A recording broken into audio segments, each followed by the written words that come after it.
আজ আমি চলে এসেছি চেঁচুড়াপুরে কালী পুজো দেখতে। সঙ্গে রয়েছে বক্স কম্পিটিশন এবং আতশবাজি পোড়ানো। দেরি না করে তাই চলে এসেছি ঝটপট করে এখানে। এসেই দেখি গেটের সামনে লাইটিংটা খুব সুন্দর করে সাজানো হয়েছে, আর বক্স কম্পিটিশনের জন্যও প্রস্তুতি নেওয়া হচ্ছে।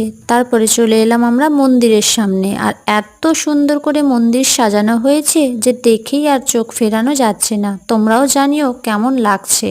আমি আছি, মা আছে, দিদি আছে, ভাই, বাবা, জামাইবাবু সবাই মিলে চলে আসছি চেঁচুড়াপুটের এই পুজো দেখতে। তো তোমরা কারা কারা এখানকার এবং এই পুজো দেখেছো সেটা অবশ্যই তোমরা কমেন্ট করে জানিও। আর এখানটাতে হচ্ছিল দণ্ডি কাটা। তারপর কিছুক্ষণ এখানে দাঁড়ানোর পরে আমরা চলে গেলাম মন্দিরের পাশে, যেখানে হচ্ছিল ভোগ রান্না। দেরি না করেই সেখানেই পৌঁছে গেছি।